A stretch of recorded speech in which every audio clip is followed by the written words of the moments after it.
If you thought goldenly breaded McDonald's chicken couldn't get more golden, think Golder! Because new sweet and smoky special edition gold sauce is here. Made for your chicken favorites. At participating McDonald's for a limited time. Does it ever feel like you're a marketing professional just speaking into the void?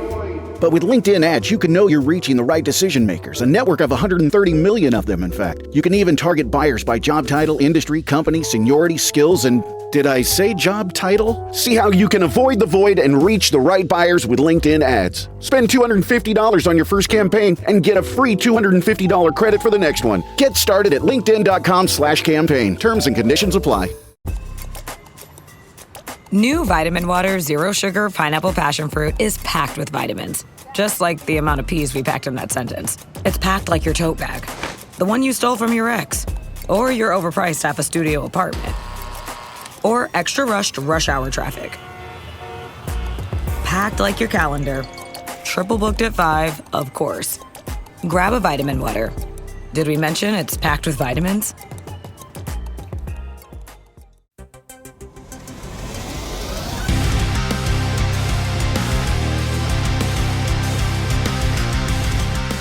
What is up, everyone? Welcome to There Can Only Be One, the podcast that puts together the all-star best of playlists of your favorite bands and artists. Hello to all of our listeners in El Paso, Texas, and around the world. How the heck are you guys doing? Here's what I want you to do, dear listeners. I want you to grab a beverage, get some snacks, find a comfy seat. And if you have a long commute, I don't wish gridlock on you, but you're going to need some time because what you are about to listen to could very well be the longest episode of There Can Only Be One ever, at least from an album basis, because we're talking about the discography of the one and only Vincent Fournier, also known as Alice Cooper. 30 albums. We're about to go through his full discography. And here to join me, welcoming her to my nightmare, my lovely wife, Carrie. Carrie, how are you doing? Oh, that is fantastic.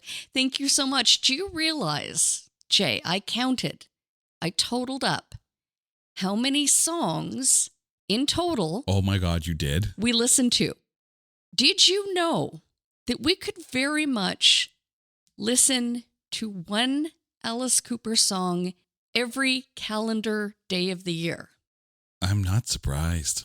We would have 4 days off, but there are, to the count, 352 songs. Now, does that include all this doesn't even include the live albums? No, and or to the be compilations? To be fair, some of them are double counted if they were on 2 albums. Fair. Because there are some cases where a song did make a jump or got re-recorded for another one. Yeah, this is the longest discography that we have ever tackled on this show. I mean, and it comes at a perfect time too, because if you follow our movie podcast, It's Not That Bad, tomorrow we are covering a movie that also happens to star Alice Cooper. So if you're coming here for the synergy, trust me, we are in line with the other podcasts. And I highly recommend that you go subscribe to It's Not That Bad wherever you get your podcast, because that is one hell of a flick. But yeah, we're covering 30 albums from Alice Cooper. All of his studio albums. We're not covering, as always, compilations or live albums. So any best ofs that have songs that ended up on soundtracks and only on soundtracks, those aren't being covered. We are also not covering any of his work with Hollywood Vampires. They have a couple albums out. They can be discovered on a future Spin Shuffle Skip. But I mean, at 30 albums, at some point, you have to sit there and put the brakes on something. We also put the brakes on Breadcrumbs. This was the EP that was released in 2019 and eventually re-released in 2024 with a new song. But the key thing here is that most of those songs end up on 2020's Detroit Story. So we didn't want to repeat ourselves. And again, 30 albums, sometimes you got to make a choice. He also didn't win any Grammy Awards for his solo or band studio albums. He was nominated 4 times for other work, never won anything.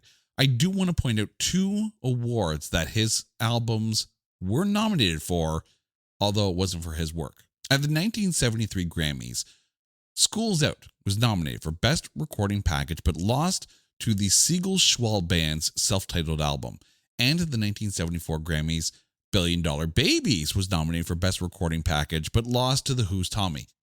Those awards are not for his music. They're just for the packaging of the album. So I wanted to get that out there now, because this is the last we're going to be talking about any awards for his discography. Because again, we don't want to sit here and talk for 3 hours, 4 hours, 10 days, apparently 361 days that apparently we could, but no one has time for that for a podcast.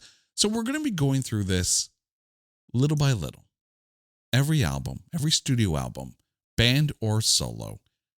And we start with Pretty's For You. Released June 25th, 1969. Released on Straight Records. This is Frank Zappa's label, because Frank Zappa helped get them signed. The band at this point is Alice Cooper, Glenn Buxton, Michael Bruce, Dennis Dunaway, and Neil Smith. But he is listed on the album as Vincent Furnier, his actual real name. The album hit number 193 on the Billboard 200. There was one single off of this one, Reflected. Now, when you listen to this album, you can definitely hear why Frank Zappa would be interested in the Alice Cooper band. Remember, this is the Alice Cooper band, not Alice Cooper solo. So I'm assuming, Carrie, that this is your first listen of this disc. It definitely was. I dare say I'm old, but I'm not old You're not enough. that old. I wasn't actually alive when this album came out, so I'm happy to say that. 56 years old this album is. However, there was a song on this album that made me feel that old. It made me feel like, get off my lawn. And I'm talking about BB on Mars, which to me was just noise. It just felt like this noise, this instrumental, like, vomitorium of sound. And that sounds like an Alice Cooper album by itself. Vomitorium of Sound by Alice Cooper. Available now on Straight Records. Go. so definitely that was not my pick. What I did choose off of this album was Today Mueller. Okay. Which, it was just cool. The staccato vocals of Red Rover, Red Rover. I'm not even gonna, I cannot do Alice Cooper justice, and I apologize. Vincent, what was his last name? Vincent Furnier. Vincent Furnier. I honest to goodness didn't even know that Alice Cooper was not his real name on his driver's license. So I've learned something today. Thank you for that. There you go, right? I mean, if you do want to learn more about Alice Cooper, there is a fantastic documentary out there called Super Duper Alice Cooper. Fantastic documentary. And it's all done through sound bites from interviews and the like, and it's all intermingled with a lot of archival footage. So it's really, really cool. I'd be down for that. Yeah. That would be a good watch. For me, this was a bit of a tough album because I'll be very honest. Like, my Frank Zappa background is really pretty much like the greatest hits of Frank Zappa, and that's about it. Because there's a lot of jamming on this. There's a lot of jamming on this album. Like that's I think putting it nicely. Oh, the noise vomitorium? The noise vomitorium, yes. Although it's funny because there are some songs on here and in later albums where I'm just like, oh man, if Frank Zappa and the Beatles had like a music baby, some of these songs would be that, because you could actually hear a little bit of some of that Beatles songwriting influence, especially later on in his career. I ended up going with Swing Low, Sweet Cheerio, because even though it's jammy, I think it's the least experimental out of the songs on the disc. And it felt like something that you could have heard played live, because some of these songs just end very abruptly. And I'm like, what's going on? Where did they go? This one at least feels like something you would see at a live show. Easy Action, released March 27th, 1970. There was one single off of this one, Shoe Salesman. So we're still on Frank Zappa's label, and the songwriting is a little bit more concise. on this one. It feels less experimental than Pretty's for You. What did you pick off of Easy Action? I went with Return of the Spider.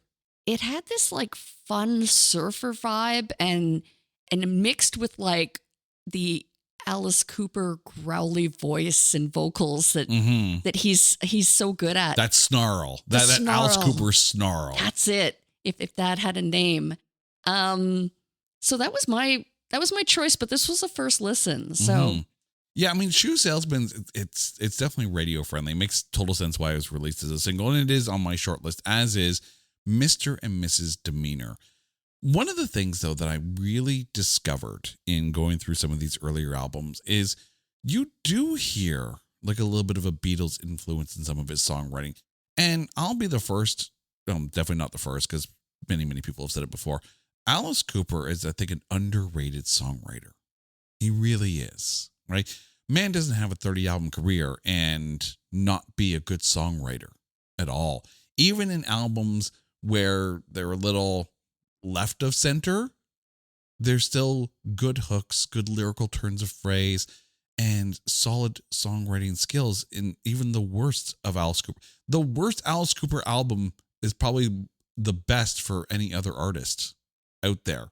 Alice Cooper is a fantastic songwriter. So when I say I pick Beautiful Flyaway, it does have that later Beatles, Sgt. Pepper's kind of vibe to it. It's light, it's whimsical, it's cinematic, and he's got a rock solid band behind him. Like, you're going to hear me talk about Dennis Dunaway a lot. This is the bassist of the Alice Cooper band, at least in the early days. He is a phenomenal bassist, and I think some of the best songs of Alice Cooper's career is because of Dennis Dunaway on bass. 1971 saw the release of 2 albums, the first one being Love It to Death, released March 9th of that year. This is the first album produced by longtime producer Bob Ezrin, who is a master behind the board. The album hit number 35 on the Billboard 200 and number 28 in the UK, and it's platinum in the States. There were 2 singles off of this one. I'm 18 hit number 7 in Canada and number 21 on the Billboard 200. So now we're getting like the iconic songs out of Alice Cooper's career. And it's really going to be hard to not pick I'm 18. It's such an iconic song. But what did you go with? I went with I'm 18. However, I do have to say that this album and The Ballad of Dwight Fry made me go back to the discography of the Red Hot Chili Peppers, because I would swear that they had covered this song or sampled the Daddy, where's Daddy? Because I swear I heard that sample from Red Hot Chili Peppers on the Red Hot Chili Peppers Sirius channel. And I'm like, what song? And I couldn't even find it. I went back, and I know that we covered the Red Hot Chili Peppers discography. That I thought was a massive assignment. And then we covered Alice Cooper. Then you picked 30 album discography, you know. So I couldn't figure the song out, but definitely it kind of brought me back and sent me on a bit of a research assignment. I get that. I mean, I had The Ballad of Dwight Fry on my short list, and I'm 18 is also on my short list. It's not my pick. But you didn't pick it. I didn't pick it. I picked one because, again, Dennis Dunaway, the bassist for the Alice Cooper band, is a monster on bass. And his bass line for I'm 18 is good. It's good. And I will never play bass anywhere near Mr. Dunaway's fantastic bass line on Long Way to Go. This bass line is literally, you know, they say, oh, the bass is going for a walk sometimes. No, this bass line is running a marathon in this. This is a hard driver. And that's the other thing, too. I know the Alice Cooper singles, the big songs, right? Most people, I'm sure, had like the Alice Cooper's Greatest Hits album, at least one of them, because there's been a few compilations of Alice Cooper over the years.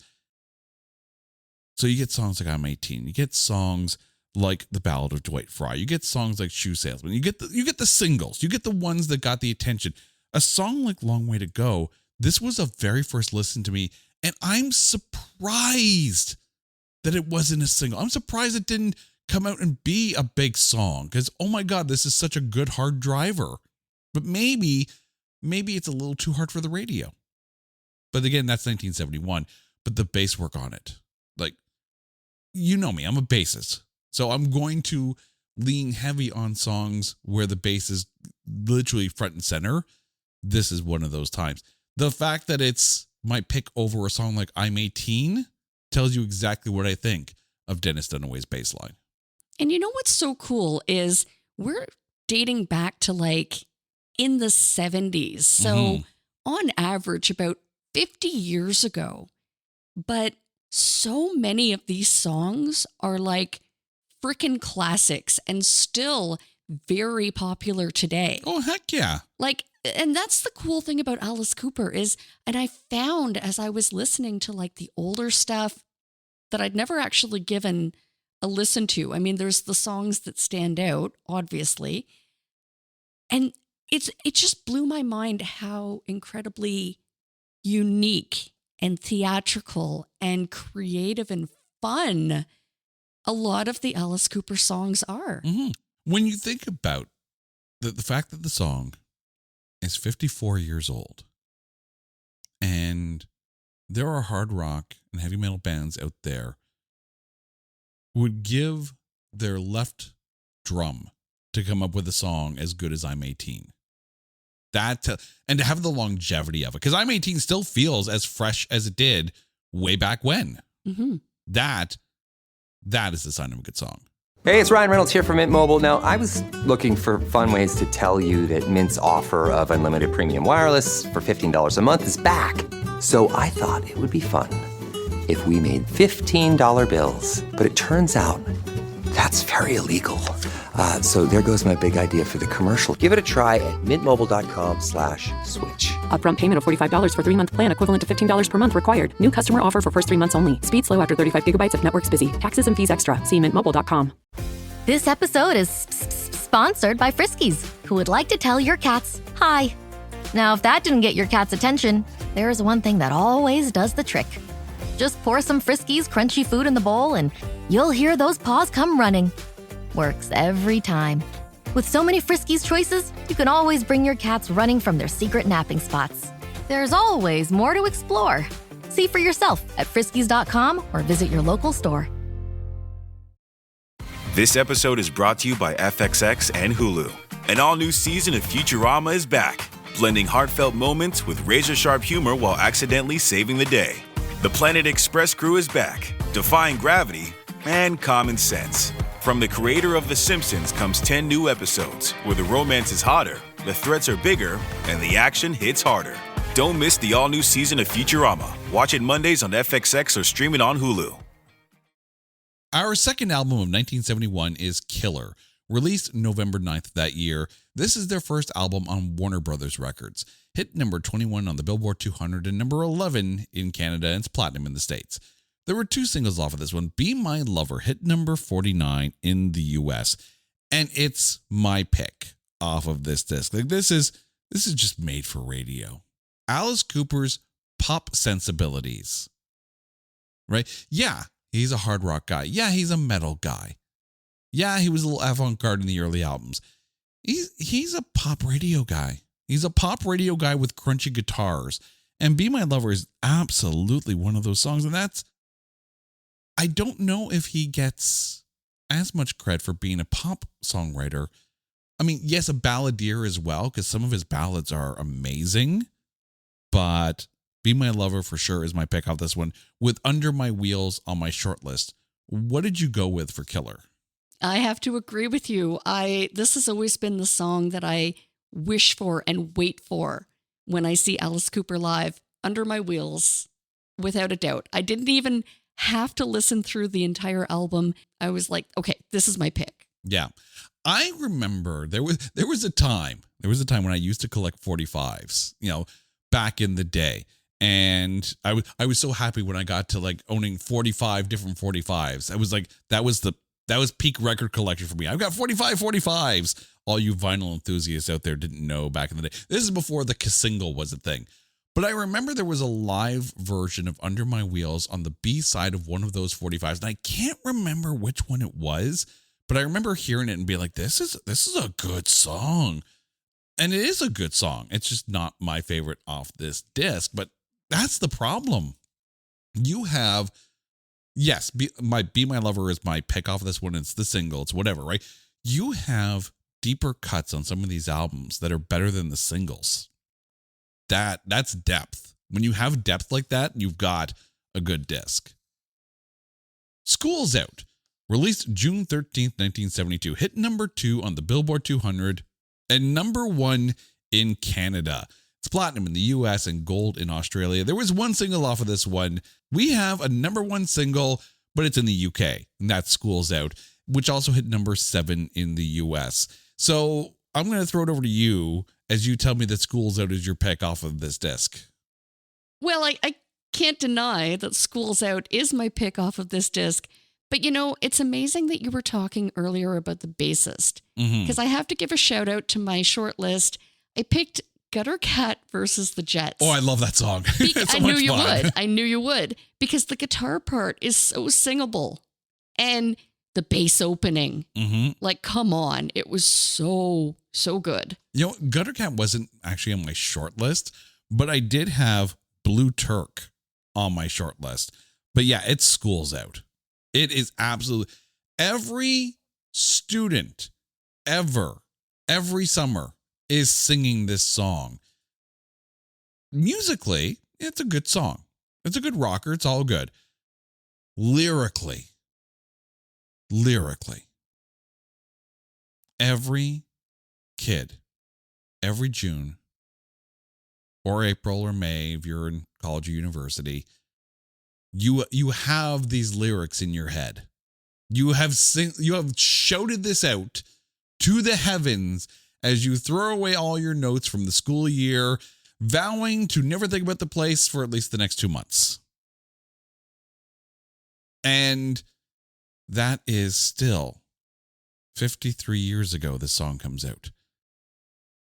And 53 years later, kids are still singing it. And 53 years from now, kids will still be singing it. It's an anthem. This song is a forever anthem. And there's not many songs out there that you can say will be a forever anthem. This is one of them. $1 Billion Babies, released February 27th, 1973, hit number 1 in the US, Holland, Finland, and the UK. So, the answer to your trivia question, what is the first Alice Cooper number 1 album in the States? It's $1 Billion Babies. It's platinum in the US and gold in Australia and Canada. There were 4 singles off of this one. No More Mr. Nice Guy charted the highest in the US, hitting number 25. This is an iconic album. Freaking love. This was a hard one to pick from. What'd you go with? This was where I kind of jumped onto the Alice Cooper train. Like, this is kind of, this was always a go-to when I thought Alice Cooper. So I never, I mean, aside from the classics or the well-known releases. However, you mentioned earlier that there, sound-wise, it would be Beatles inspired. I love Hello Hooray. Yes. This song just screams Beatles inspired. And I love it. Yeah, it's one of the best opening tracks. Alice Cooper, through the years, knows how to start an album. And Hello Hooray is one of those songs that really should start almost every concert, right? But there's the question. How do you choose what to start your concert with? Do you start a concert with Hello Hooray? Do you start a concert with Welcome to My Nightmare? Right?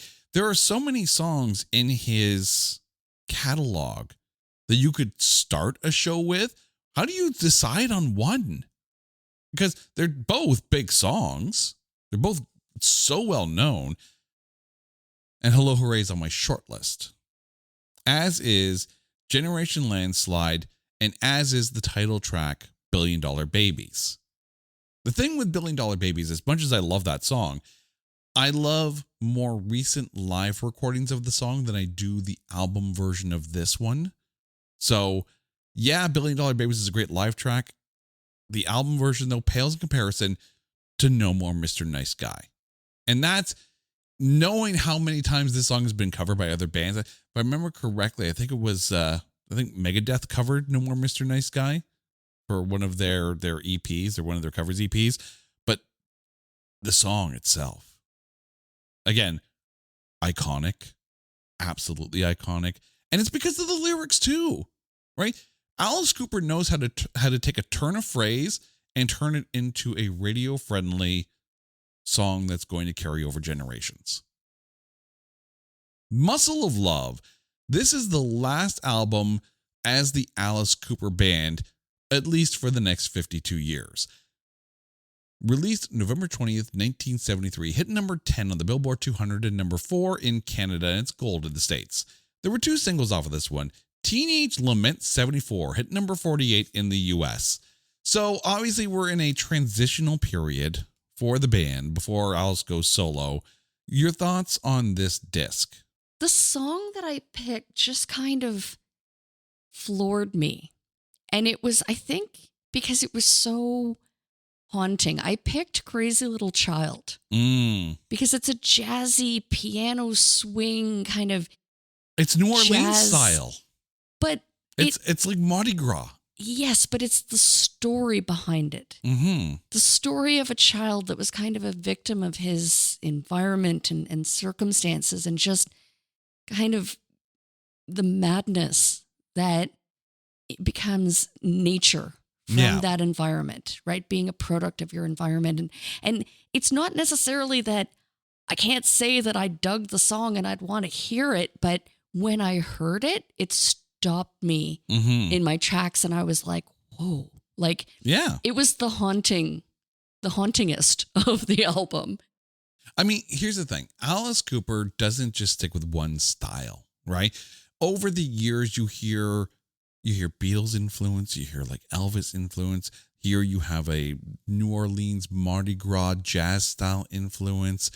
You have some kind of Broadway influences, and you have so many different styles over the illustrious career of Alice Cooper that every album is something different. And we've done discographies on this show where you get like 5-6 albums in and it's the same thing over and over again. AC/DC. But you don't get the same album every time with Alice Cooper. And I love your pick off this. It's my pick as well. We actually lined up on this one, mainly because of that Mardi Gras, New Orleans, walking jazz band kind of style. My short list, though, is huge off this disc. Never Been Sold Before, Working Up a Sweat, Man with the Golden Gun, which felt like a James Bond song, and Teenage Lament 74 were on my short list. But I think you summed up perfectly the style of Crazy Little Child. It's dark lyrically, it's up musically, and it's a great dichotomy between the two. Welcome to My Nightmare, and welcome to the Alice Cooper solo career. The album was released February 28th, 1975 in the UK and March 11th of that year in the US. Number 5 in the States, number 2 in Canada. It's double platinum in Australia and Canada, and platinum in the States. There were 3 singles off of this one. Only Women Bleed charted the highest at number 1 in Canada and number 12 in the US. So, starting off your solo career with a very iconic album. Gary, what's your pick off this? I went with the Department of Youth. Oh, that's a good pick. Which is like just a rockin' youth anthem. It's like, it just rocked. It was very much like the power of the youth gone wild. But I know that's a different, totally different. You just compared like Alice Cooper and Skid Row. To Skid Row, I did. But I mean, there are those youth anthems that do have you raising your fist and yelling. Also, we'll get to raise your fist and yell a little bit later. But Alice Cooper knows how to draw them in. He knows how to write for the audience, whether it's the audience in the arena or the audience around the world. I had Steven and Only Women Bleed on my short list. I thought going into this album that Only Women Bleed was going to be my pick. But there's a problem with that song. And it's not the lyrics, it's not the subject matter or anything like that. It's a beautiful song. Absolutely beautiful. But in my mind, this isn't Alice Cooper's song.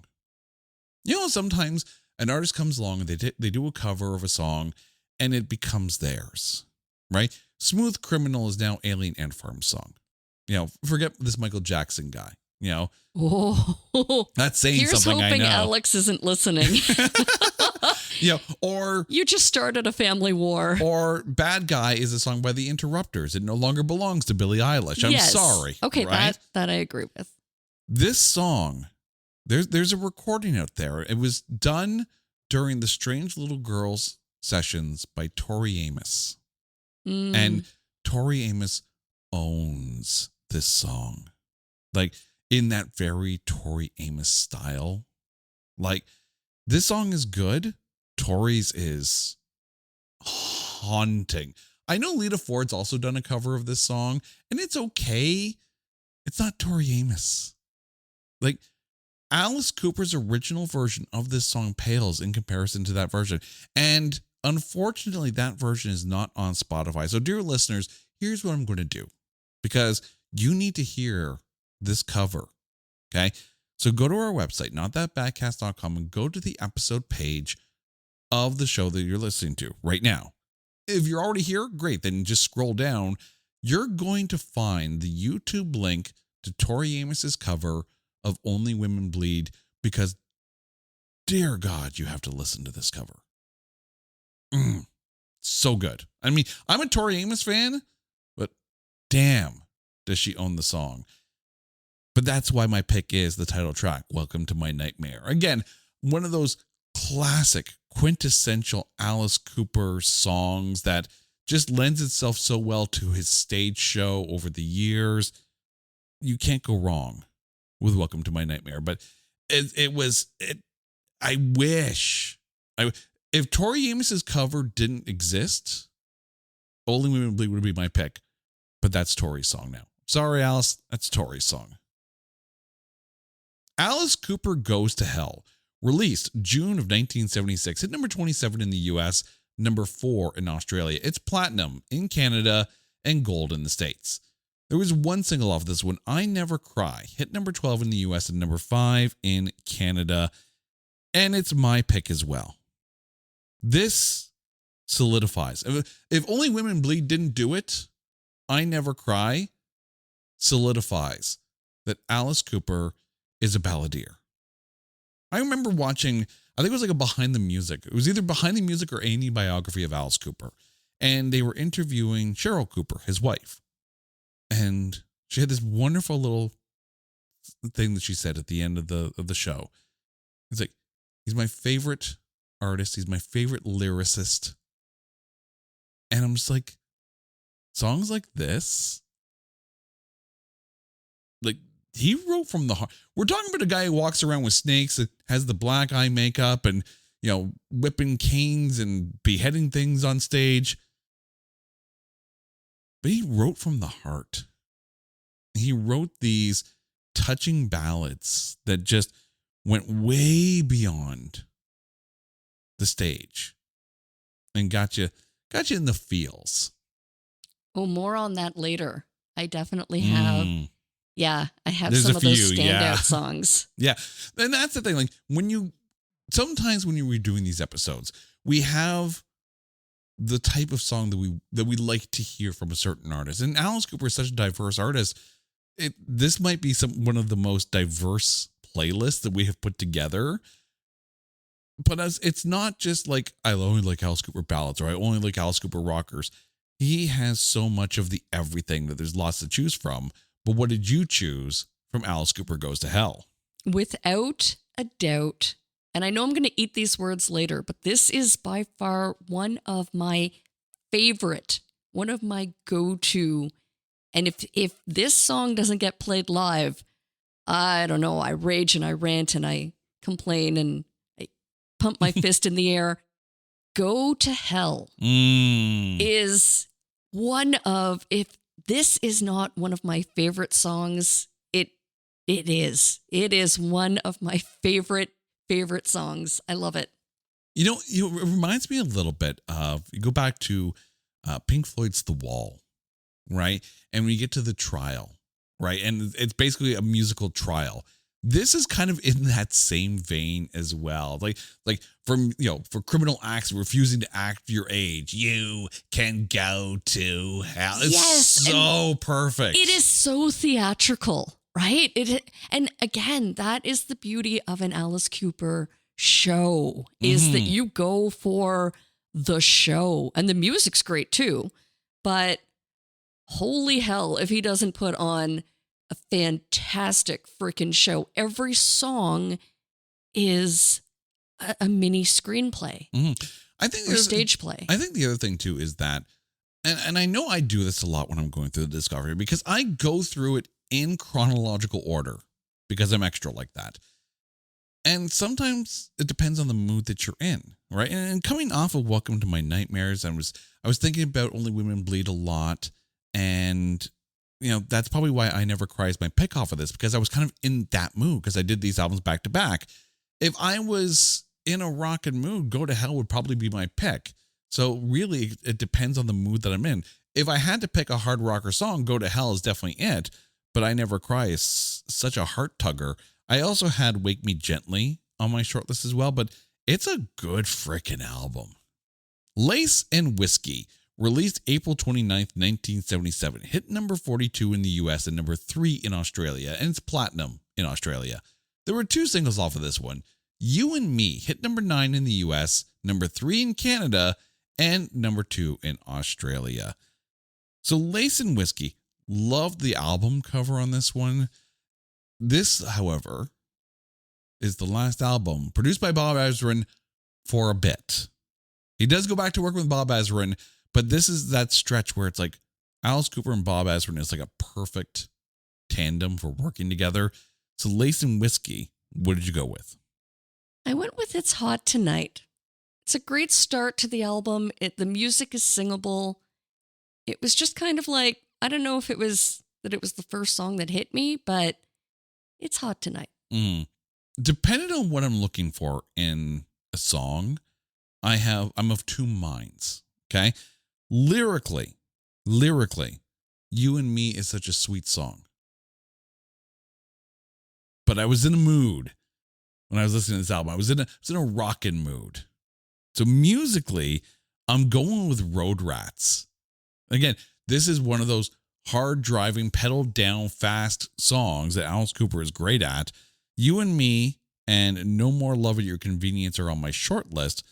But again, this is one of the situations where it's dependent on what you're looking. If I'm looking for something sweet, if I'm looking for something with a little bit of heart and a little bit of emotion, yeah, You and Me is a great song. If I'm looking for something to rock out to, it's going to be Road Rats off of this. But this whole stretch of working with Bob Ezrin has produced such great songs, iconic songs, great albums, and it's about to go in a different direction with From the Inside. Released November 17th, 1978. This album is actually produced by David Foster, and he did a lot of songwriting with frequent Elton John collaborator Bernie Taupin. The album also features performances from Rick Nielsen from Cheap Trick and Steve Lukather from Toto doing some of the guitar work. Hit number 60 on the Billboard 200. There were 2 singles off of this one. How You Gonna See Me Now hit number 12 in the US and number 9 in Australia. So obviously we have a very different sounding disc from what we're used to. This is a much more radio pop friendly. It's David Foster behind the dials. So it sounds a bit more produced. What's your pick off of this disc? I really struggled with this album. The song Millie and Billy had like this creepy Natural Born Killers vibe as far as the storyline.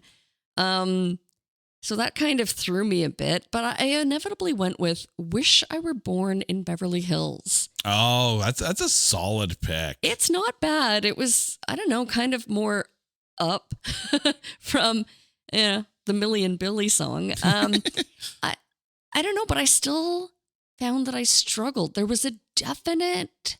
There's a change. Sound change, You yeah. hear the production change, going from Bob Ezrin behind the dials to David Foster working the controls. I had Serious and How You Gonna See Me Now on my short list, but I'm with you on this one. Wish I Were Born in Beverly Hills. And I think this is the one song on this disc that is the perfect combination of David Foster on keyboards, Steve Lukather on guitar, and Alice Cooper on vocals, right? Because you do have some very distinct influences from all sides on this. This is the one song where I think that gelled perfectly, right? I know Alice Cooper has worked with fantastic musicians. If you go back to the documentary Hired Guns, which he is in, he has this great line. He's like, I don't have time for B-list players. He doesn't deal with B-list players. He's got great musicians behind him all the time. And Steve Lukather is up there. Like, fantastic session musician, fantastic guitarist. David Foster doesn't have to tell anyone how good he is as far as production goes. But yet, all this talent, but does it feel like an Alice Cooper record? And I think the magic in that is the work he did with Bob Ezrin. Although we're going to get to some albums later where I gush over them, but Bob Ezrin isn't in the production. It's a very interesting journey we're about to continue to go down. Because this is an audio-only podcast, you don't get to see that I just switched to my second page of notes of 3. So yeah, we're just entering the 1980s now with Flush the Fashion, released April 28th of that year. This is produced by Roy Thomas Baker. Now, he had previously worked with The Cars and Queen. So going from Bob Ezrin to David Foster to Roy Thomas Baker as a producer, and you hear the influences again here. The album hit number 44 in the US. There were 2 singles off of this one. Clones Were All hit number 40 in the US. So we're getting some Cars, Devo kind of influence on this disc, and yet another kind of musical directional change for Alice Cooper. What did you go with? I went with Leather Boots because of its punk vibe. I was like, yeah, like Alice Cooper does punk. And it was just like, yes. I had Dance Yourself to Death on my short list, but I'm going with a song that I think lends itself to his theatrical vibe, right? Like that bigger than life persona that is Alice on the stage. I'm going with Pain. And interestingly enough, I think it's more because the guitar vocalizations on this I found very Brian May-esque, which makes sense when you have a producer that has worked with Queen in getting, because that Brian May guitar tone is so unique to him, and it actually comes across in this song. Like, I found like Clones Were All, I think that's one of my least favorite singles that he's put out. I wasn't vibing on it at all. But Pain? Heck yeah. And again, this might be kind of just what I'm looking for as far as my personal preferences in an Alice Cooper song. There are people I'm sure that probably do like Clones Were All. It's a very different feeling album, but it still has some good stuff on it. Tonight, turn down the noise of the day and focus on the rest with AGZ, the nightly drink for winding down and resting up.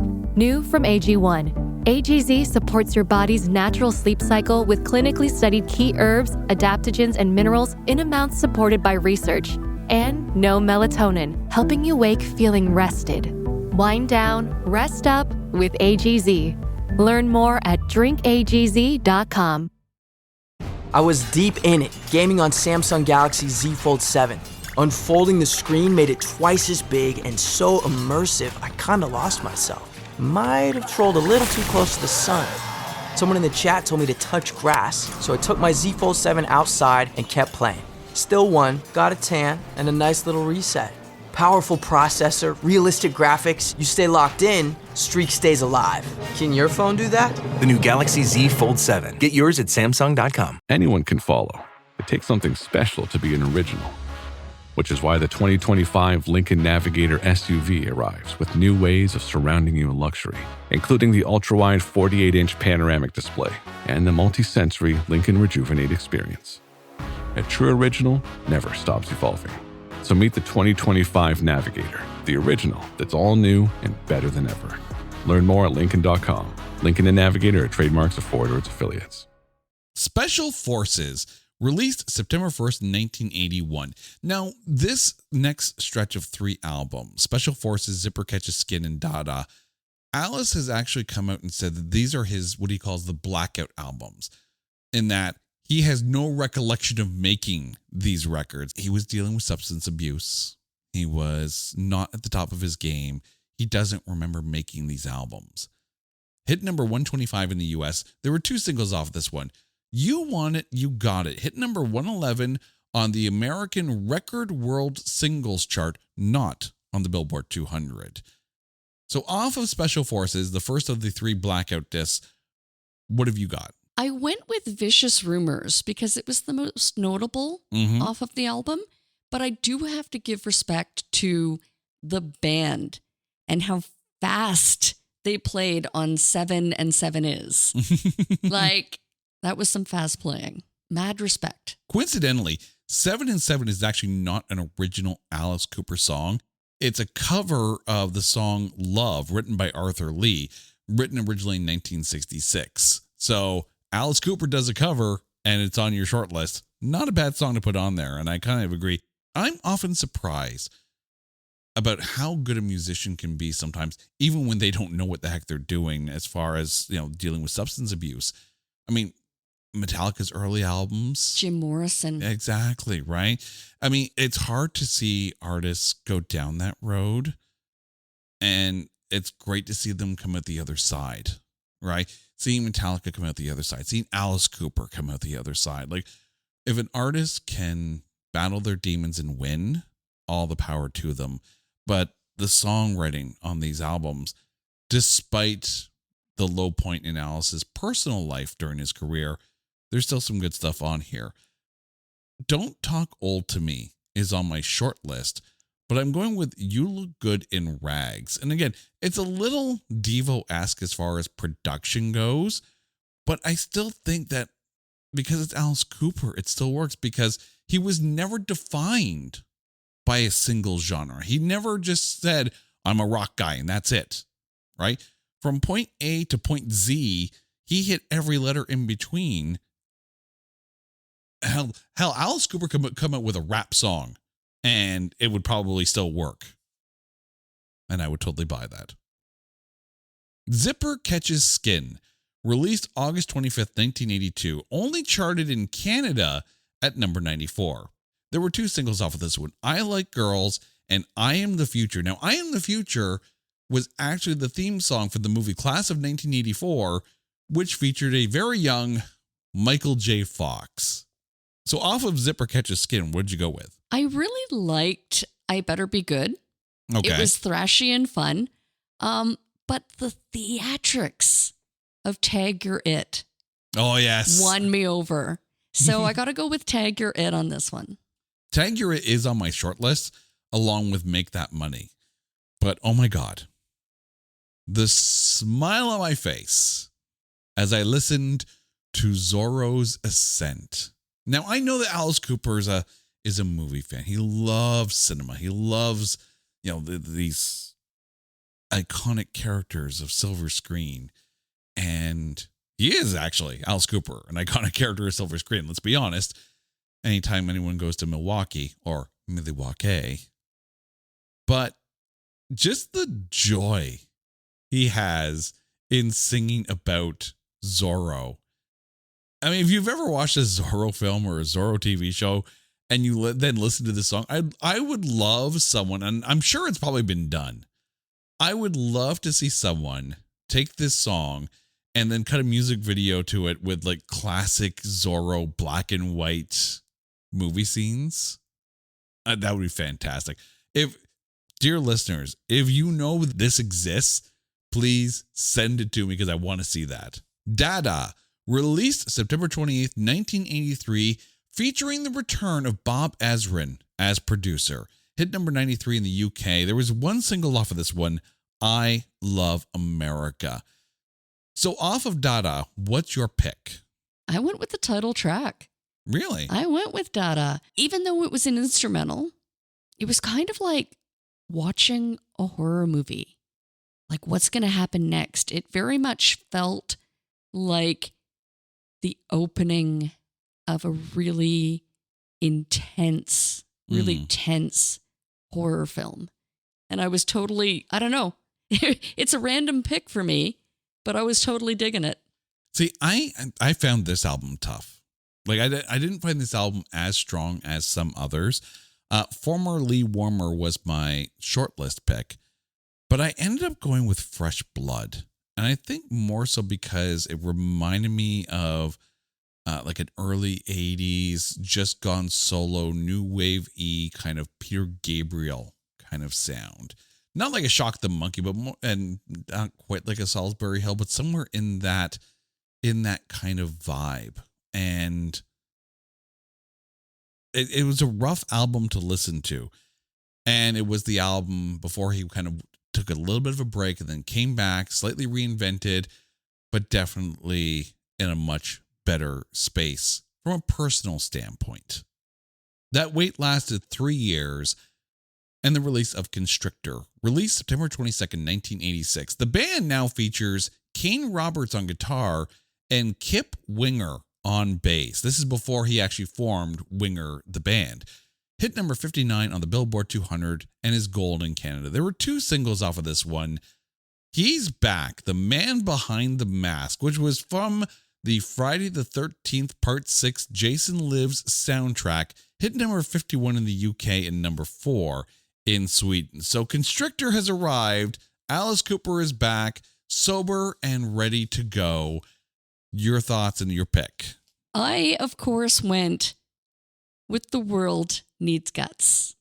This song was just thrashy goodness. It had Anthrax vibes screaming all over it. It was like, this is good. It's like Alice Cooper was back with a vengeance. Yeah. In the full Alice Cooper that we know and love and have built up a career over at this point, the last 20 years? Don't start counting. At this point, yeah. Don't start counting the years unless you want to feel old. Because, yeah. But I mean, like, yes, he comes back much more aggressive, right? And his backing band is perfect for it. Like, Kane Roberts has some good aggressive riffs. I had Give It Up, Life and Death of the Party, and The Great American Success Story on my short. Great American Success Story and Life and Death of the Party really had me thinking like, oh, these are really good songs. I had Give It Up and Teenage Frankenstein on my short list. And what I liked about them, they almost sounded like a continuation because they were the first 2 songs musically. They sounded so similar that they blended so well. So the album just starts off kicking ass. Yeah, and Teenage Frankenstein is such a good live track. Absolutely. But I mean, it is impossible for me to not pick He's Back, The Man Behind the Mask. And the funny thing is, like earlier, I was talking about their keyboard, influences on some of the previous albums, and this is a very keyboard heavy song. But I mean, this is in a time when the slasher flicks are getting some really good soundtrack songs. Like, you got this that comes out in 1986 for Friday the 13th Part 6, and then like a year later you've got Nightmare on Elm Street Part 3 of the Dream Warriors. Well, that was the time. Yeah, that's when horror movies, I'm so sorry, Terrifier fans, but that was when horror movies were just that little bit of camp and fun, and they were big. Like, that was the genre of horror films that I can get behind before it became, all about the gore and the shock. The torture porn kind of films. Yeah. Yeah. But I mean, yeah, slasher flicks back in the day were fun, right? I think Dawkins' Dream Warriors is the better song musically, but there's just something so it's a little campy about he's back behind, the man behind the mask. Plus the fact that you got the actually in the song itself. Yes. Right? It's a little kitschy, but I like it. But I'm here for it. Exactly. Yeah. That was the time, though, the campiness, the fun and fright. But to the same token as well, and maybe it's the name, I don't know, but I mean, Jason Voorhees is my favorite Hollywood slasher. And yes, that's why this song is definitely hitting. Give me a goalie mask and we're all good. I was always a Freddy girl. I liked Freddy. Does this mean we can't cover Freddy versus Jason? I don't think it qualifies. No, but Freddy had the best lines. Yeah, but Jason had some of the best kills. Fair. I mean, you remember Jason X, picking up the sleeping bag and whipping it against the tree? Fantastic. Oh, come on. The television set coming to life and pulling the girl into it. That was pretty awesome. Either way, both slashers taught us the rules of how to survive a horror film. Don't do drugs. Don't have sex. No, don't be cruel to the final girl. Raise Your Fist and Yell. Released September 5th, 1987. Hit number 73 in the US. It's gold in Canada. There is one single off this one, Freedom. Hit number 50 in the UK. So we're still on the come up here before a monumental album in Alice Cooper's career.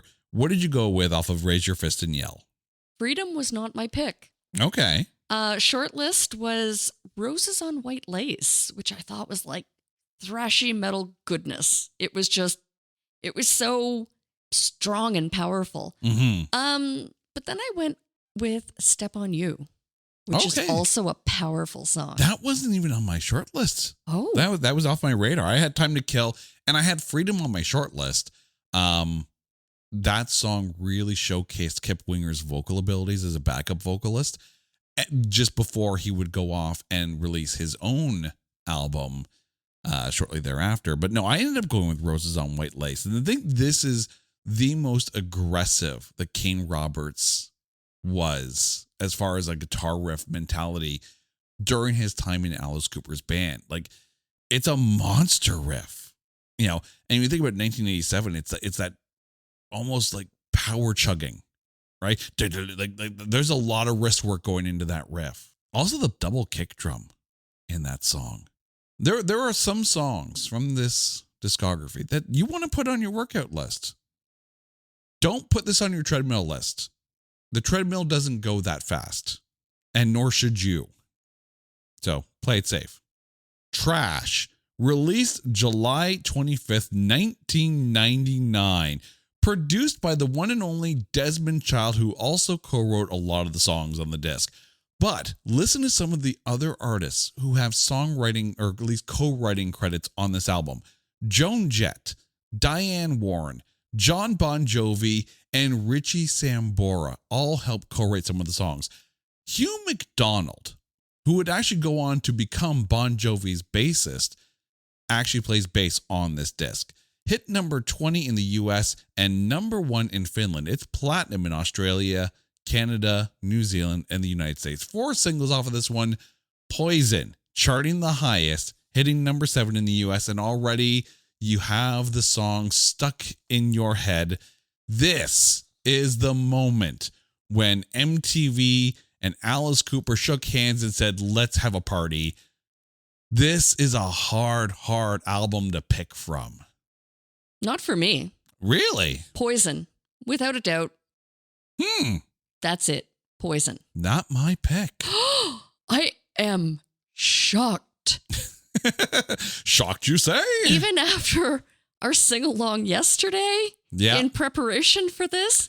Yeah. So, dear listeners, be thankful you don't live in this house because there's some bad singing that goes on, but it's fun. No, I mean, Poison's on my short list. Don't get me wrong. It's like I don't even know you. What did you pick? And Only My Heart Talking is also on my short list because I love the combination of Alice Cooper and Steven Tyler on that song. I think that actually might have been the one. Only My Heart Talking. I think that was actually the 45 that I had with Under My Wheels Live as the B-side. As I'm running it through my head now. But no, I'm going with Hell Is Living Without You. Okay. Now, this is one that was co-written by Bon Jovi and Richie Sambora. So you do have a little bit of that, that Bon Jovi pop radio influence in there. But this is where the cinematics come into mind. This is one of those songs where I sit in my chair with my headphones on and I close my eyes and I try to imagine what the video would be like, because this is that kind of song, and you get the guitar swells, the singable chorus, and then you get that lyric moment in this, where it's almost like he kind of almost off tempos it, like, in my lips, your memory has been stained. Like, Alice Cooper has some great lyric lines in these songs. And then you get the key change near the end just to kind of rally it out of this has every single little earworm hook that gets me. If I was a fish and this song was the worm on the hook, I would then be a dead fish, because I would go for that. That's a great analogy. Hey, Stupid. The album. I'm not talking to you people. I'm not calling you stupid. Hey, Stupid. Released July 2nd, 1991. Produced by Peter Collins, who we have talked about in the past in his work with Queensryche. The album features performances by Mick Mars, Joe Satriani, Steve Vai, Nikki Sixx, Slash, and Ozzy Osbourne. Hit number 47 in the US, and it's platinum in Canada. There were 3 singles off of this one. Hey Stupid charted the highest, hitting number 78 in the US. And I remember, I think I wore out the cassette that I had this on, because every song on this album is perfect. This was a perfect disc for me when I got it. I listened to everything off of this one. So what'd you go with? It is true. It was a tough pick, but not really, because Love is a Loaded Gun with a Bullet. This is my favorite. One of my favorite. I know I say that on every album, but this is definitely my favorite song. Well, I mean, if you're going to say it's my favorite on this show, well, that's basically what the entire show was about, finding your favorite songs. Which makes it hard to find the favorite of the favorites. Yeah. I mean, yeah, Feed My Frankenstein got a lot of attention because, of course, it was in Wayne's World, and this was the moment, right? This was the Milwaukee moment. This album had some moments for me, though. Like, there's a stretch from, like, on the side A of the cassette. Okay, I'm just going to date myself here. Side A of the cassette. From Snakebite to Might As Well Be on Mars, like tracks 3 through 6, felt like a little mini concept album to me, because they all kind of blended into each other. And the big songs that were singles off of this one, let me just give you the list here. It was Hey Stupid, Love's a Loaded Gun, Feed My Frankenstein as the singles. None of them are on my short list. None of them are my pick. I had Snakebite, Hurricane Years, Little by Little, and Die For You as my short list. But I'm going with Might As Well Be on Mars. Again, this kind of falls into the same boat as Hell Is Living Without You, where it's cinematic. Like, I could easily picture some kind of video where Alice Cooper is standing on a rooftop in the rain, very Crow-like. That's the vibe. Like, this is, if Hangman's Joke, the band that Eric Draven was a part of in The Crow, had a song, this would be that song. This feels like a song that would have been written by Eric Draven. And this is 3 years before The Crow came out. Might As Well Be on Mars is such an underrated song. Oh, freaking love it. Speaking of concept albums, our next one up is The Last Temptation, released July 12th, 1994. The band at this point actually features Derek Sherinian of Dream Theater on keyboards. Also, Chris Cornell wrote or co-wrote 2 of the songs on the disc. Hit number 68 in the US. There were 2 singles off of this one. Lost in America hit number 22 in the UK. So The Last Temptation, and I remember getting this disc when it came out. It also had a comic book that went along with it. Your pick off this album. Oh, cool. Do you still have it? I do. I don't know if I still have the comic book, because I got the cassette and the cassette had the comic book with it. But yeah, it was very, very cool. Oh, neat. Mm-hmm. I went with You're My Temptation. It just rocked. I mean, the guitar lines were singable. This was the pick. When you're right, you're right. And I think it's mainly because of Derek Sherinian. Because it's not just guitar in there. It's that keyboard line, right? It's a very Derek Sherinian keyboard line. And if you have listened, yes, you could point to his work with Dream Theater and hear that influence as well. Listen to his work with Sons of Apollo, because you hear a lot of that keyboard style. And if your pick, if you're cool like us, and your pick off of this disc is You're My Temptation, you're going to love what he did with Sons of Apollo, especially the first Sons of Apollo album. I also had Lost in America, Nothing's Free, and It's Me on my short list. It's Me is such a great song. But yeah, Derek Sherinian for the win. And standing out on that disc, because you know me, I love a concept album. But this isn't even his best concept album. That title, personally, goes to Brutal Planet, released June 6th, 2000. The band actually features among its members Phil X, who is the current Bon Jovi guitarist, on guitar, and Eric Singer on drums. And this is the first album with longtime guitarist Ryan Roxie. The album hit number 193 on the Billboard 200, number 11 on the US indie album charts, and number 5 in the UK. There were 4 singles off of this one. Gimme hit number 85 in the UK. And I don't think I'm far out here. I mean, some people will probably sit there and shake their heads at me, but whatever, I don't care. This is my favorite Alice Cooper album, period. Front to back, this album is all killer, no filler. I absolutely agree with you. I mean, this was, I believe, if I'm not mistaken, because Trash might have been my first purchased Alice Cooper cassette. I could see that. But Brutal Planet, I remember owning that cassette, and I remember like playing the crap out of it. Like when my Sony Discman like ate my cassette, I had the pen ready. The yellow Sony Walkman. Yeah. I had, not even a Discman, Walkman. I had the pen ready to fix the cassette.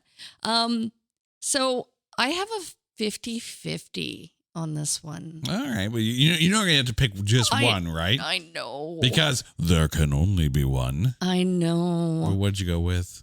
Okay, so half Wicked Young Man, which just freaking rocks, and half Pick at the Bones. Oh, which is such a great build up of, like, it just starts melodic and it builds and it gets crazier, and I just love it. I'm there for it. So if I had to pick between the two, which are fantastic songs, I'm going to go with Pick at the Bones. I mean, fair enough. And I remember watching the Brutally Live DVD that he released from this. And that moment in that concert is such a good moment. Pick Up the Bones is such a theatrical song. Oh, it always is. Yeah. On my short list is the album. The whole album is my short list. See, you can't do that. You have to pick one. As my short list, I can do it. Sorry. The rest of the album is my short list. Yeah, I'm getting to that later. Yeah. But my pick off of this one, when you start off your album with a song as Kick You in the Nuts Strong as Brutal Planet, this might be one of the hardest songs that Alice Cooper has ever put out. By the way, the producer on this album is Bob Marlett, and also does a few other albums. Holy crap. Like the entire setting that they've put together with this album is amazing. But Brutal Planet, kicking it off that hard, like you put a flag in the ground with Brutal Planet. And from there on, I don't want to say every other song pales in comparison, because every other song flows very nicely, but that is literally, you have stated your intent, sir, and you carried it through all the way. Brutal Planet may be my favorite lead-off track And that's over Hello Hooray. That's saying something. I'd like to say we're getting close to the end, but we're not.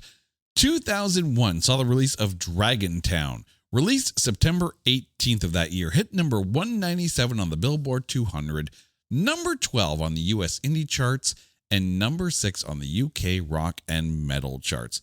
So again, we're kind of in that hard rock, almost concept album kind of feel. Your pick off of Dragon Town. I went with Sister Sarah, which was kind of a melodic kind of storytelling tale. It was an adventure in music with the storyline for Sister Sarah, and really catchy. But on my short list, I also went with Clowns Will Eat Me, which I thought was fun. Don't sleep, the clowns will eat me. Yeah. I had Disgraceland, Fantasy Man, and I Just Want to Be God, and It's Much Too Late on my short list. And, coming off of Brutal Planet, it's like, okay, we're still in that hard rock. Brutal Planet's a hard punching album. This album doesn't punch as hard, but still rocks pretty good. But then I had like one of those, screech of the brake moments. Like you're driving fast, and then you have to like stomp on the brakes. Because Every Woman Has a Name comes on. Oh my God. The strings in this song. Like, I said that Alice Cooper was a balladeer. Because through the album, I'm like, okay, it's good, it's hard rock, it's rock. Every Woman Has a Name. Stop the Presses, Vicky Vale. Because, yeah, this song is amazing. Like, it sucks you in. And it's so different from everything else. It's a beautiful song. One of his more underrated ballads, I think. The Eyes of Alice Cooper, released September 23rd, 2003. This is actually the first album to feature longtime live bassist Chuck Garrick on the album. Number 184 on the Billboard 200 and number 10 on the US indie charts. Now, for those of you who are listening to this episode online, know that this is the only album that we are talking about that is not on Spotify. So dependent on the song might not appear in our playlist. If there's a live version of the song, and I say this not knowing what Carrie's about to pick. If there's a live version of the song, I'll add that to the playlist. But this is the one album that isn't available on Spotify. So off of The Eyes of Alice Cooper, what did you go with? I can just say that is sad, because this, to me, was the perfect album. Really? This one had the 5 stars, or 10, if you will. Even 11. I'll give it an 11. That's one more than 10. I think I wrote down almost every track as my short list. I've got Spirits Rebellious. I've got I'm So Angry. Between High School and Old School. The Song That Didn't Rhyme. I mean, I basically wrote down every song off of this album. And then it comes to my only one, To Be With You a While. Okay. I thought it was just so incredibly pretty and singable and likable and lovable. And I love this song. I had Spiritus Rebellious, Be With You a While, Between High School and Old School, and What Do You Want From Me on my short list. But I ended up going with the Pop Sensibilities, Radio Friendly, Radio Ready, Hooky as Hell, Novocaine. It's a bop. Oh yeah, I forgot to mention that. I had that written down too. But that's the thing. Like, anyone can write a guitar riff. Anyone can write a lyric. Alice Cooper, for as long as he had been doing it, knows how to hook the listener. And this first album came out in 1969. We're in 2003 now. And Novocaine comes out and it's like, holy crap, this is catchy as hell. Like, it sucks that this album's not on Spotify. And I'm sure it's just one of those like label things because this was on a label that doesn't exist anymore. But holy crap, if you get a chance to listen to Novocaine, you're in for a bop. At Blinds.com, it's not just about window treatments. It's about you, your style, your space, your way. Whether you DIY or want the pros to handle it all, you'll have the confidence of knowing it's done right. From free expert design help to our 100% satisfaction guarantee, everything we do is made to fit your life and your windows. Because at Blinds.com, the only thing we treat better than windows is you. Visit Blinds.com now for up to 45% off site-wide, plus a professional measure at no cost. Rules and restrictions apply. Tito's Handmade Vodka is America's favorite vodka for a reason. From the first legal distillery in Texas, Tito's is 6 times distilled till it's just right. And naturally gluten-free, making it a high-quality spirit that mixes with just about anything. From the smoothest martinis to the best Bloody Marys. Tito's is known for giving back, teaming up with nonprofits to serve its communities and do good for dogs. Make your next cocktail with Tito's. Distilled and bottled by 5th Generation Inc., Austin, Texas. 40% alcohol by volume. Savor responsibly. Dirty Diamonds, released July 4th, 2005 in the UK and August 2nd in the US. The band on this album includes Damon Johnson on guitars. He's from Brother Kane and also part of Slave to the System. And Tommy Clufetos, who has played with Black Sabbath and Rob Zombie on drums. The album hit number 169 on the Billboard 200 and number 17 on the US indie charts. So off of Dirty Diamonds, what'd you go with? I mean, Dirty Diamonds is a great song. You can't dispute that. But it's funny when you had said slam on the brakes and we were talking about the eyes of Alice Cooper, all I could think is this song, Run Down the Devil, which really essentially is a song about wanting to hit you've got the devil in your headlights and you want to run down the devil. So I thought it was a fun song. It actually won me over more than Dirty Diamonds, which I thought for sure would be the no-brainer. Well, let's be honest. All of them are kind of in that vibe. But, I mean, this is a good disc. It's a very good disc. I had on my short list Sunset Babies and Stand. You know how I said Alice Cooper could put out a rap album and we'd still buy it? Stand, featuring Exhibit. Oh my gosh. I was wondering if that was the song that I wrote down when you said Alice Cooper could do a rap album. There was a song that I was like, yep. He raps? Exhibit does. Yes. And it still works. But no, I'm going with the title track. I'm going with Dirty Diamonds. And yeah, it's a good, this is like a race car song. I could easily see Dirty Diamonds used in any sport montage and it would work.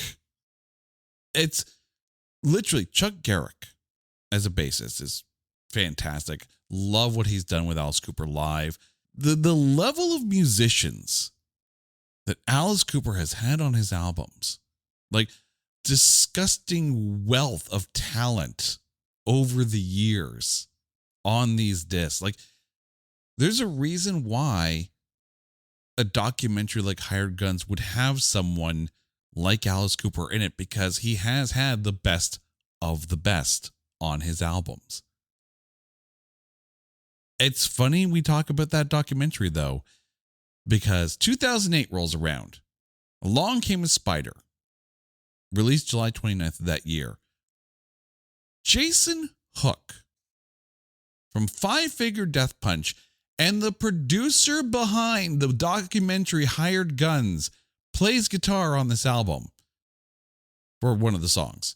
Danny Saber and Greg Hampton were also on guitars. Eric Singer's back on drums. Slash and Ozzy also appear on the album. Hit number 52 on the Billboard 200, number 6 on the US indie charts, and on the US hard rock charts. So we're back to another concept album for Alice. Along Came a Spider. Your pick off this disc. I went with Wake the Dead, and I've always enjoyed this song. There's just something about it. I don't know. It was the standout for me. Normally, I'm all in for the concept albums. I think this is my least favorite concept album from Alice Cooper. But I mean, that is kind of grading on a curve because you do have albums like Brutal Planet that do exist and The Last Temptation. I had on my short list Salvation and Vengeance is Mine. But I find it interesting, my pick off this disc, because, and I want to preview something here for you, dear listeners. I want you, if you haven't already, I want you to find It's Not That Bad wherever you get your podcasts. That's our movie show where we wax philosophic about the unfairly maligned films and we try to find the good things to say about them. If you're listening to this Alice Cooper episode on release day, you need to make sure that you go and follow us on It's Not That Bad.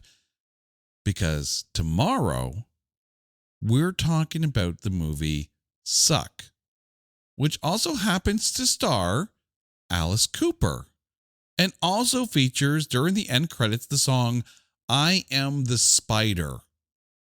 And that is my pick off this disc.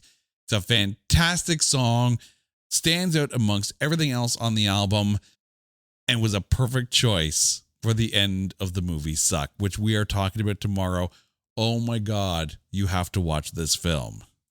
Welcome to My Nightmare. Yes, the sequel to one of his biggest albums of all time, released September 13th, 2011, reunites Alice Cooper with the production work of Mr. Bob Ezrin.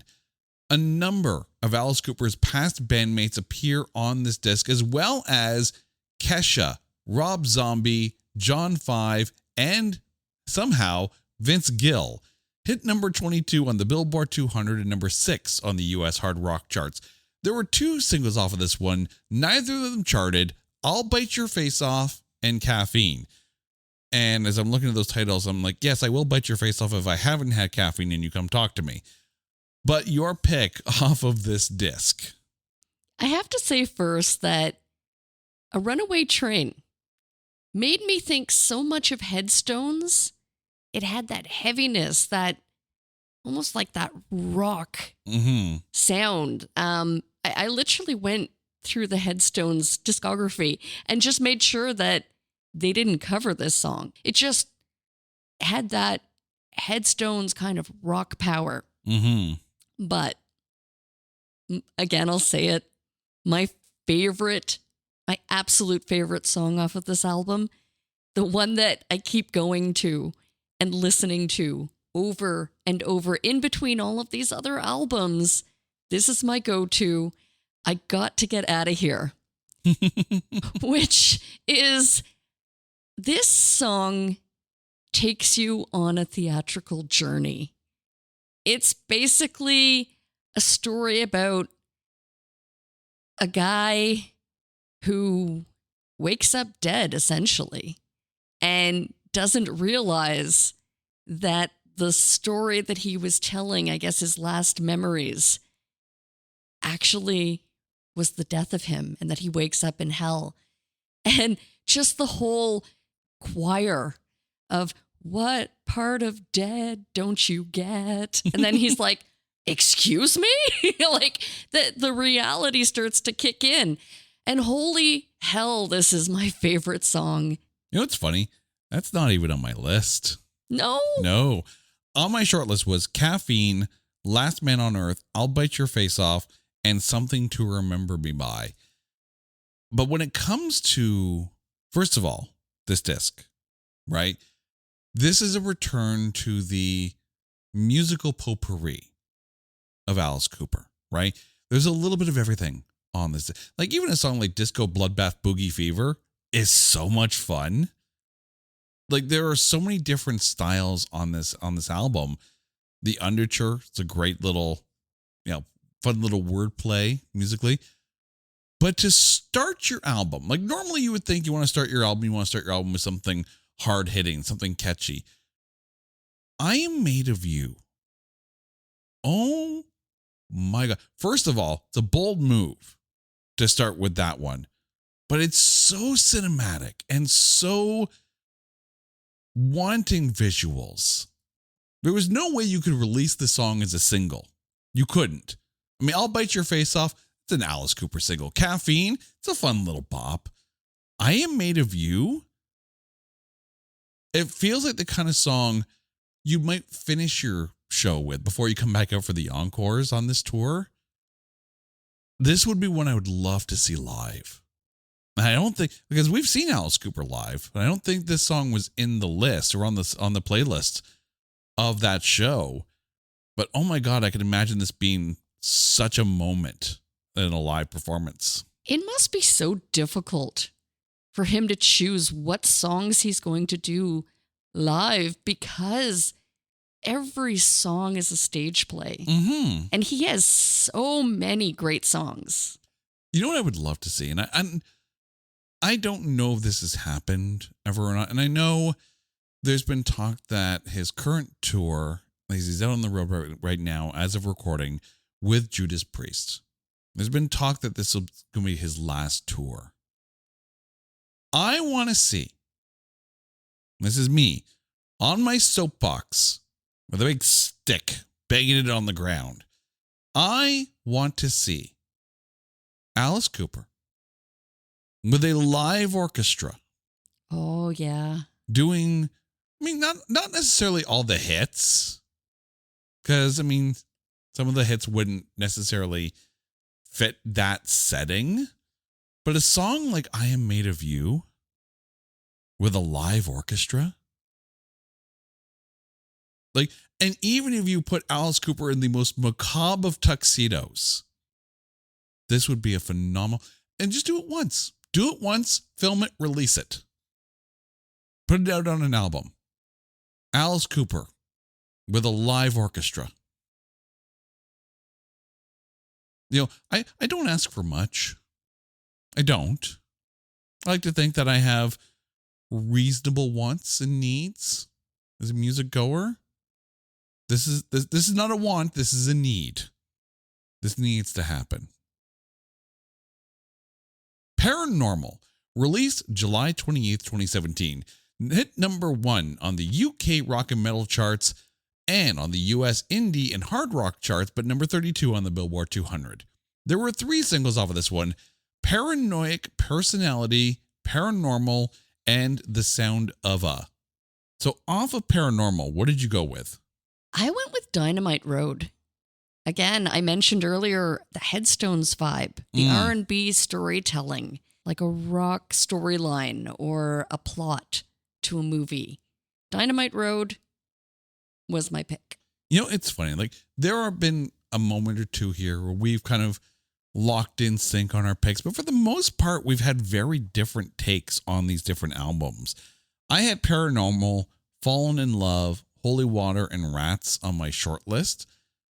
But I'm listening to this disc, I'm like, every now and then when I'm doing research for the show, you know, and I know you've got your workout playlists, and I'll kind of earmark a song. And I almost sent you this song saying you need to put this on a workout playlist. It's Fireball. Okay, yeah. The drums on this one are literally like a machine. It's so strong. It's so... But put this on. This is a good tempo song, right? It's a good driver. You know, we were talking earlier back when it came to Raise Your Fist and Yell, and you had Roses on White Lace. And I said, don't put that on your treadmill. Put Fireball on your treadmill playlist. You'll get places.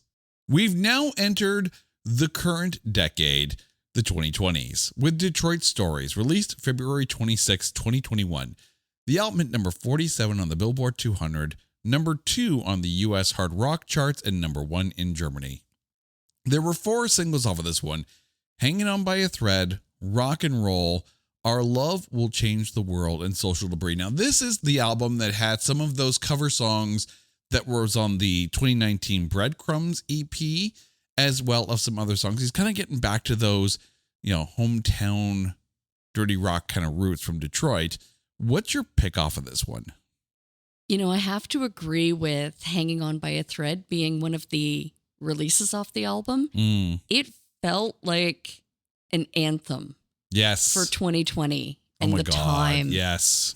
Like, Hanging On by a Thread just spoke volumes to the reality of the time in that moment, but not my pick.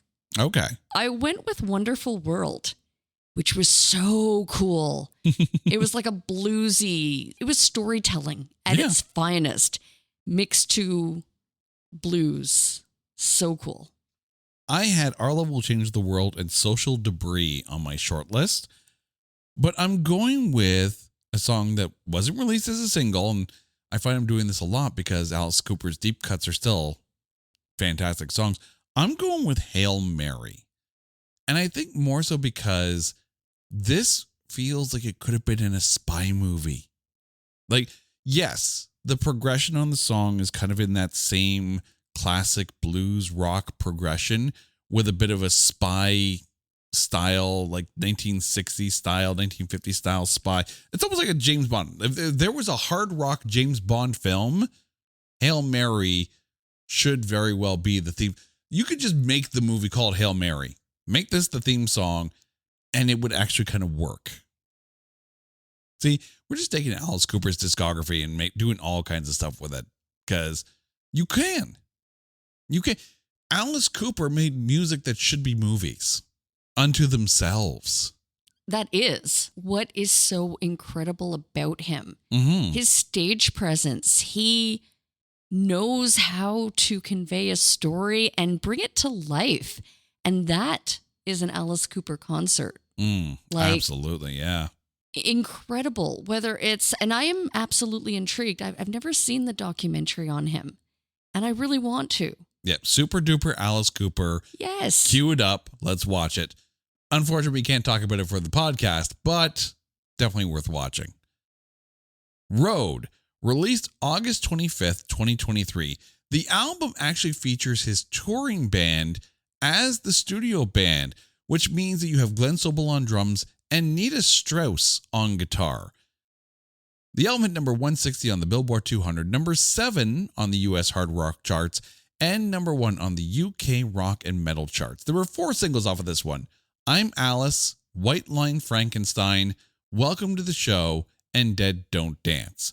So off of this, and Alice has actually said that this is kind of a pseudo concept album because he wanted an album about life on the road that featured his touring band. And he's always had a great touring band. So the fact that this is the first album with Nita Strauss on guitar, like Nita Strauss is a monster guitarist. And if you've ever listened to her solo stuff, holy crap. The girl's got chops. But off of this disc, what did you go with? I went with Baby Please Don't Go. And to me, it literally feels like a return to office post, post work from home kind of vibe. Okay, if you're talking about an Alice Cooper song and the return to the office vibe, yep, and it's not Welcome to My Nightmare, that too. Yes, both are accurate. Right now, there are a bunch of people in that transition going, I feel you, dog. Yeah. I feel ya. You know what, though? You mentioned that this is an on-the-road album, and I can feel that, whether it's return to the office, return to the road, like this is kind of like that story. It tells a story. Most Alice Cooper songs tell a story, but it's, the waking up early and trying not to wake your loved one, your partner, the love of your life, while you're getting ready to go and you don't want to go. You don't want to get out of the nice warm bed and you don't want to leave your lover's arms, but you have to because it's a job and you got to do it. And yeah. You're going to make the Alice Cooper return to office playlist, aren't you? I kind of feeling that right now. Are you going to put Caffeine and I'll Bite Your Face Off on that album? Yes, and in that order. And I've got to get out of here. Yeah. Which actually, on the same album, if I could bring it back, also has We've Got to Get Out of This Place. Yes. The cover. Okay, you go. There you go. Right now, there are a bunch of people just sitting in their chairs and clapping, going, yes, yes, and yes. Oh, yes, and the work song. Okay, but if it's just Alice Cooper, the work song doesn't go in there. Okay, fair. Welcome to the Show and Dead Don't Dance were on my show list. I went with All Over the World. And of course, I'm going to pick the song where the bass just drives everything, but it's the horn section that really kind of adds to this. Like this album, the fact that you've got the live band on there, and he does have a fantastic live band every time he hits the road. I love that this is the vibe he went with for his last quote unquote solo album, because his live band should be celebrated. They are fantastic musicians. We end our journey with The Revenge of Alice Cooper. This is the first album as the Alice Cooper Band, featuring all of the surviving members from the original Alice Cooper Band. Now, Glenn Buxton had died in 1997, but the song What Happened to You actually does feature some of his unreleased guitar recordings. So yes, it is the reunion of the entire Alice Cooper Band, released July 25th of 2025. Also, appearing on the song Black Mamba is Robbie Krieger of The Doors. The album hit number 72 on the Billboard 200 and number 1 on the UK rock and metal charts. There were 3 singles off of this one: Black Mamba, Wild Ones, and Up All Night. So, the Alice Cooper Band is back. The Revenge of Alice Cooper. What is your last pick from this 30 album run? This was a good one. And I do have Up All Night shortlisted. I also have The Crap That Gets in the Way of Your Dreams and Blood on the Sun, which I kind of felt was, it almost had like an Aussie kind of vibe. It was almost Aussie inspired, and kind of love that. But I went with What a Sid. Oh, yes. Which had a fun, jazzy kind of beat. It was just a fun bop. And I think that's how I'm going to end my 30-ish album run with, with What a Sid. Yeah, I had One Night Stand, Famous Face, and Wild Ones as my short list. But again, when you're right, you're right. What a Sid. It feels like a spy detective movie. Like if we're going to have Hail Mary as being our super cool kind of spy, hard rock spy film, What a Sid also has to be on that soundtrack. Are we ending on an agreeable note? We are. We are in agreement on the final album of this run. Wow. But it showcased just the diverseness of Alice Cooper in the songwriting, right? And this band, and Dennis Dunaway on bass. And I said it at the beginning of the show, like an hour and a half ago, I was talking about how good Dennis Dunaway was as a bassist. This is another one of those songs where it just goes to show the level of musicianship that Alice Cooper has always had as a band and as a solo artist. Phenomenal. But now we've come to the end of our 30 album run. So it's been a bit since we talked about those first albums. So Carrie, please remind our listeners what your 30 songs are from the Alice Cooper discography. And then from those 30 songs, which is like a double album unto itself, if there can only be one Alice Cooper song, what's it going to be? Please, someone remind me of my first pick. That seems so long ago. But if I were to curate the Alice Cooper greatest hits as told by Carrie, I'm bringing it back to Pretty's for You and Today Mueller. From Easy Action, I chose Return of the Spider. From Love It to Death, I chose I'm 18, because of course I did. From Killer, I went with Under My Wheels. From School's Out, of course, I went with the title track School's Out. Mm-hmm. From Billion Dollar Babies, I went with Hello Hooray. From Muscle of Love, I went with Crazy Little Child. From Welcome to My Nightmare, I went with The Department of Youth.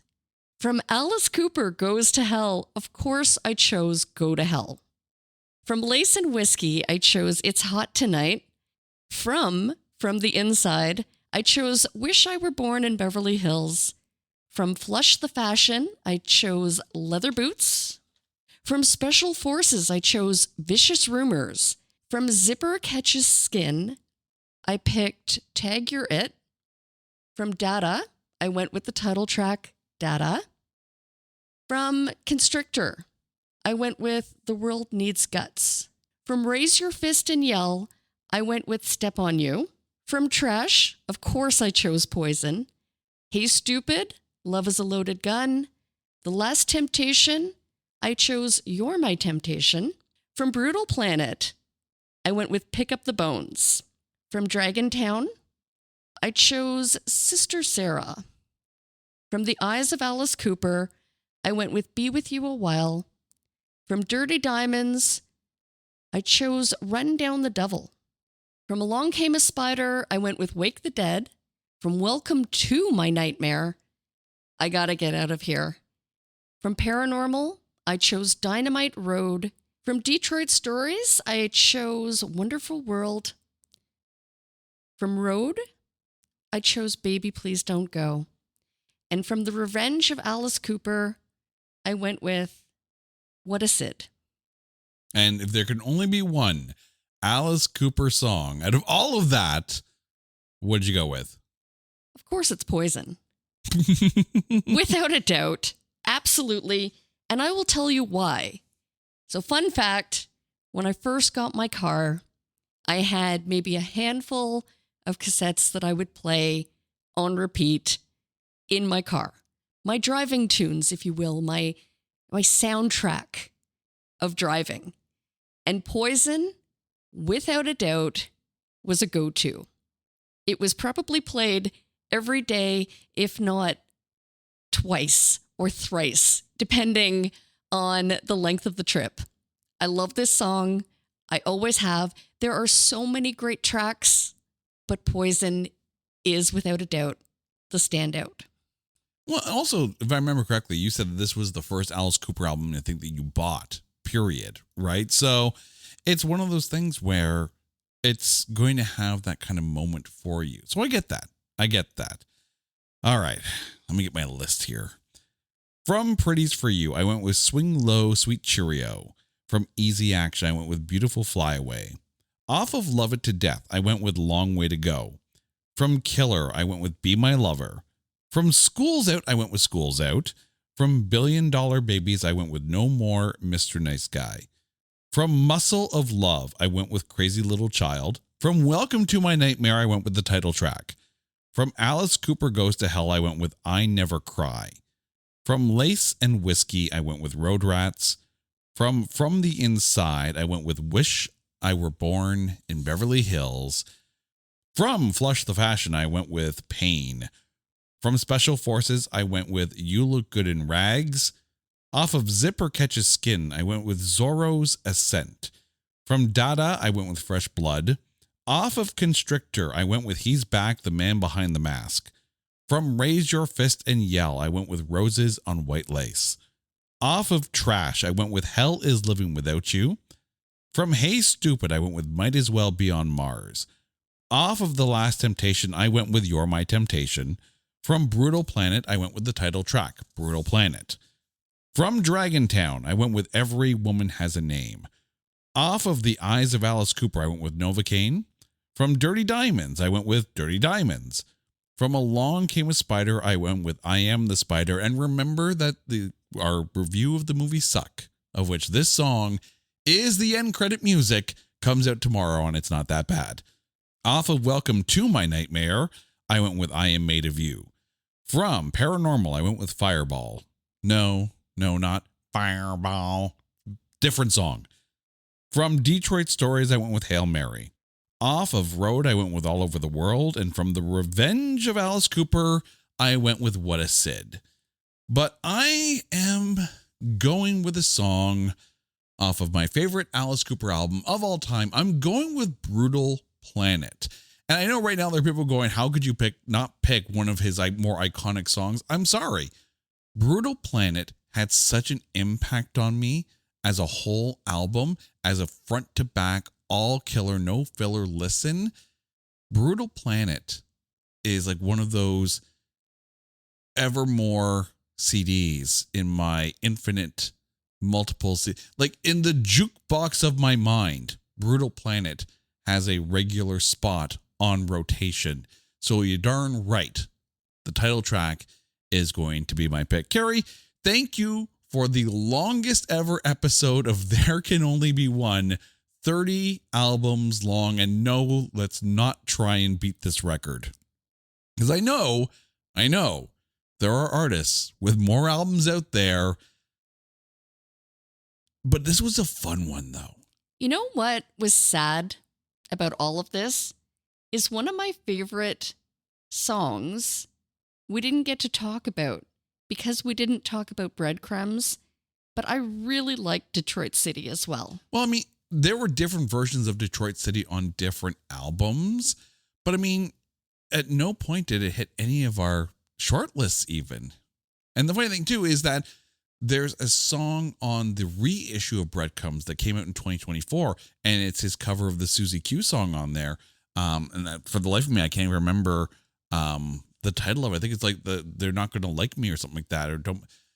It's a fantastic cover, but we can't talk about it because we didn't cover that album, because most of the songs from the original Breadcrumbs EP was on Detroit Stories. But that's the thing. I didn't write it down on any of the others because I had it picked for Breadcrumbs. Well, the other thing too is that there was a song that Alice Cooper teamed up with Rob Zombie with for the X-Files soundtrack, and he was actually Grammy nominated for that song, but we don't get to talk about that because there are some times when a big song is on like just a greatest hits or a soundtrack and you don't get to talk about it because of the rules of the show. But Carrie, thank you so much for this. And for you, our dear listeners, I hope your bum's not too numb. Thank you for tuning in for this 30 album run. Until next time, you guys know the drill. If there is an artist that you want to discover on There Can Only Be One, or an album that you wouldn't mind discovering on Spin, Shuffle, Skip, hit us up on social media at OnlyOneCast, or go to our website at notthatbadcast.com, where you can also find, soon enough, our review of Suck, starring Alice Cooper. Until next time, she's Carrie, I'm Jay. You guys are awesome. This is There Can Only Be One, proud member of the Pantheon Podcast Network. Take care.